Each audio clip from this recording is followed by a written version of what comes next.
সবাই চায় সম্মান পেতে, কিন্তু খুব কম মানুষ জানে সম্মান চাওয়া যায় না, সম্মান অর্জন করতে হয়। টাকা থাকলেই কি মানুষ শ্রদ্ধা করে, নাকি ক্ষমতা থাকলে? না, এগুলো থেকে নয়, বরং শ্রদ্ধা আসে একেবারে অন্য কিছু থেকে। এই ভিডিওতে আমরা জানবো কি করলে মানুষ আপনাকে শ্রদ্ধা করবে এবং কেন কিছু মানুষ স্বাভাবিকভাবেই শ্রদ্ধা করে, সম্মান পায়। এই ভিডিওটি আপনাকে মানুষ হিসেবে আরো উন্নত হতে সাহায্য করবে। ভিডিওটি ভালো লাগলে লাইক ও শেয়ার করতে ভুলবেন না। আর হ্যাঁ, এরকম ভিডিও পেতে চ্যানেলটিকে অবশ্যই সাবস্ক্রাইব করে রাখবেন। চলুন শুরু করি। কথা বলা সহজ, কিন্তু কথা রেখে চলা, এটাই মানুষকে আলাদা করে তোলে। অনেকেই বড় বড় কথা বলে, কিন্তু যখন কাজে নামার সময় আসে তখন সেই কথার কোনো অস্তিত্ব থাকে না। মানুষ প্রথমে আপনার কথা শোনে, কিন্তু আপনাকে বিশ্বাস করে আপনার কাজ দেখে। আপনি যদি বললেন আমি সময় মতো আসবো, কিন্তু বারবার দেরি করলেন, মানুষ বুঝে নেয় আপনার কথার মূল্য নেই। আপনি যদি বলেন আমি পাশে থাকবো, তাহলে সত্যিই পাশে থাকুন। আপনি যদি বলেন আমি পারবো, তাহলে চেষ্টা করুন প্রমাণ করতে। কারণ কথা আর কাজের মধ্যে ফাঁক থাকলেই সেই ফাঁক দিয়ে বিশ্বাস বেরিয়ে যায়। সততা মানে শুধু মিথ্যা না বলা নয়, বরং সততা মানে ভেতরের মানুষ আর বাইরের মানুষ এক হওয়া। ভুল হলে বলার সাহস রাখা, নিজের ভুল হলে স্বীকার করুন, হ্যাঁ এটা আমার ভুল। এই একটি বাক্যই আপনাকে শত মানুষের ভিড় থেকে আলাদা করে দেয়। মনে রাখবেন, মানুষ ভুল ক্ষমা করে, কিন্তু ভান কখনো সম্মান করে না। মিথ্যা বা ভান বেশি দিন ডেকে না, একদিন না একদিন আসল চেহারা বেরিয়ে পড়ে। যার কথা ও কাজে মিল আছে তাকে মানুষ চিৎকার করে খোঁজে না, নীরবে বিশ্বাস করে। আপনি যদি সত্যি সম্মান পেতে চান, অভিনয় নয়, চরিত্র দেখান। কারণ কথা নয়, কাজই শেষ কথা বলে। যার কথা ও কাজে মিল আছে তাকে মানুষ চোখে না দেখলেও হৃদয়ে সম্মান করে।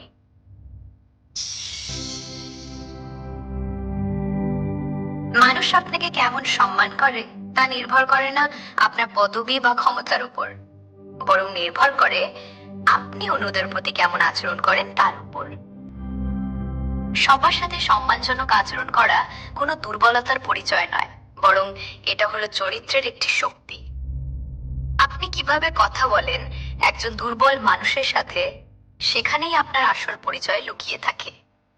কারণ বড় মানুষ সে নয় যাকে সবাই সম্মান করে, বরং বড় মানুষ সে যে সবাইকে সম্মান করতে জানে। রাগের সময় ভদ্র থাকা, ক্ষমতা থাকার পরও বিনয়ী থাকা, এই গুণগুলোই মানুষকে আলাদা করে তোলে। আপনি যদি কাউকে ছোট করেন, সেই মুহূর্তে আপনি নিজেকেই ছোট করেন। সম্মান এমন একটি জিনিস যা দিলে কমে না, বরং বাড়ে। আর যে মানুষ সবাইকে সম্মান দেয়, একদিন সবাই তাকেই সম্মান করতে শেখে। মনে রাখবেন, মানুষ আপনার কথা ভুলে যেতে পারে, আপনার কাজ ভুলে যেতে পারে, কিন্তু আপনি তাকে কেমন অনুভব করিয়েছেন সেটা কখনো ভোলে না। আপনি যদি সত্যিই সম্মান পেতে চান, শুরু করুন আজ থেকেই। সবার সাথে সম্মানজনক আচরণ করে। কারণ সম্মান কোনো দাবি না, বরং সম্মান হলো একটি অভ্যাস।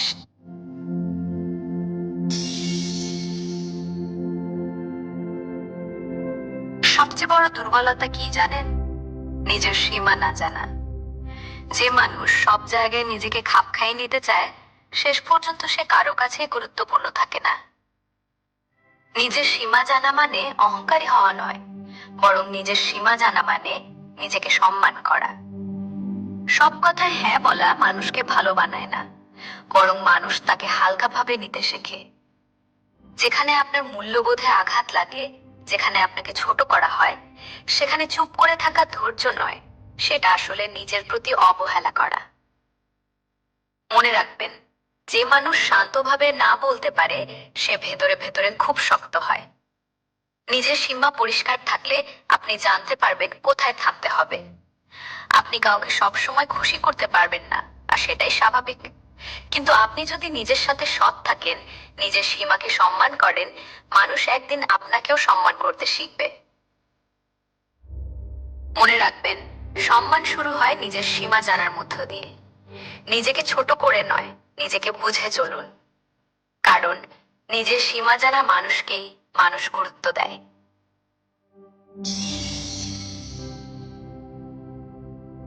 সব কথা বলার দরকার নেই, কিছু কথা না বলাই বুদ্ধিমানের পরিচয়। যে মানুষ সব সময় কথা বলে, মানুষ তার কথা শোনে না। আর যে মানুষ প্রয়োজন মতো কথা বলে, মানুষটাকে গুরুত্ব দেয়। অপ্রয়োজনীয় কথা আপনাকে বড় করে না, বরং আপনার গুরুত্ব কমিয়ে দেয়। কারণ কথা যত বেশি, মূল্য তত কম। বুদ্ধিমান মানুষ জানে কখন কথা বলতে হবে আর কখন চুপ থাকতে হবে। সব তর্ক জেতা যায় না, কিন্তু অনেক তর্ক এড়িয়ে সম্মান পাওয়া যায়। মনে রাখবেন, নীরবতা দুর্বলতা নয়, নীরবতা হলো নিয়ন্ত্রণ। যে নিজের জিহ্বাকে নিয়ন্ত্রণ করতে পারে, সে নিজের জীবনকেও নিয়ন্ত্রণ করতে পারে। মানুষ আপনার কথা ভুলে যেতে পারে, কিন্তু আপনি কখন কোথায় চুপ ছিলেন সেটা মনে রাখে। আর সেই নীরবতাই আপনার পরিণত মানসিকতার পরিচয় দেয়। আপনি যদি সত্যি সম্মান পেতে চান, সব কথা বলার চেষ্টা করবেন না। কারণ কিছু কথা না বলাই আপনাকে অনেক উঁচুতে তুলে ধরে।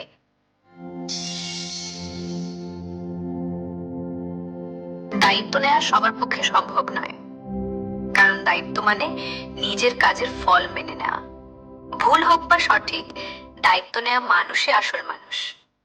যে মানুষ সবসময় দোষ চাপায় পরিস্থিতি বা অন্যের ওপর, সে কখনোই বড় হতে পারে না। আর যে মানুষ বলে, হ্যাঁ এটা আমার দায়িত্ব, মানুষ তার উপরই ভরসা করে। দায়িত্ব নেওয়া মানে নিজেকে দোষী বানানো নয়, দায়িত্ব নেওয়া মানে সমাধান খুঁজে বের করা। কারণ অজুহাত সমস্যা বাড়ায়, কিন্তু দায়িত্ব সম্মান বাড়ায়। মানুষ সেই ব্যক্তিকে গুরুত্ব দেয় যে চাপের সময় পিছিয়ে যায় না। যে মানুষ দায়িত্ব নেয়, একদিন নেতৃত্ব তার হাতেই আসে। মনে রাখবেন, দায়িত্ব থেকে পালালে সম্মানও পালিয়ে যায়, আর দায়িত্ব গ্রহণ করলে সম্মান নিজেই আপনার কাছে এসে দাঁড়ায়। কারণ দায়িত্ব নিতে জানা মানুষকেই মানুষ বিশ্বাস করে। অন্যের সফলতা দেখলে অনেকে ঈর্ষা করে, কিন্তু বুদ্ধিমান মানুষ সেখান থেকেই শেখে। ঈর্ষা মনকে ছোট করে, আর অনুপ্রেরণা মনকে বড় করে তোলে। যে মানুষ অন্যের সাফল্যে কষ্ট পায়, সে নিজের অগ্রগতির পথ নিজেই বন্ধ করে দেয়। আর যে মানুষ বলে আমিও পারবো, তার পথ সেখান থেকেই শুরু হয়। অন্যের সফলতা আপনার ব্যর্থতার প্রমাণ নয়, এটা শুধু প্রমাণ করে সফলতা সম্ভব। যদি সে পারে, তাহলে আপনিও পারবেন। ঈর্ষা মানুষকে পেছনে টানে, কিন্তু অনুপ্রেরণা সামনে এগিয়ে নিয়ে যায়। অন্যের সাফল্যে খুশি হওয়া মানসিক শক্তির পরিচয়। মনে রাখবেন, আপনি যখন কাউকে সম্মান করেন, আপনার নিজের মূল্য তখন বেড়ে যায়। আর যে মানুষ অন্যের আলোতে জ্বলে না, সে নিজেই একদিন আলো হয়ে ওঠে। অন্যের সফলতায় ঈর্ষা নয়, অনুপ্রেরণা নিন। কারণ বড় মানুষ হওয়ার প্রথম শর্ত বড় মন। আপনি যদি এই নিয়মগুলোর তিনটিও মেনে চলেন, মানুষ আপনাকে উপেক্ষা করতে পারবে না।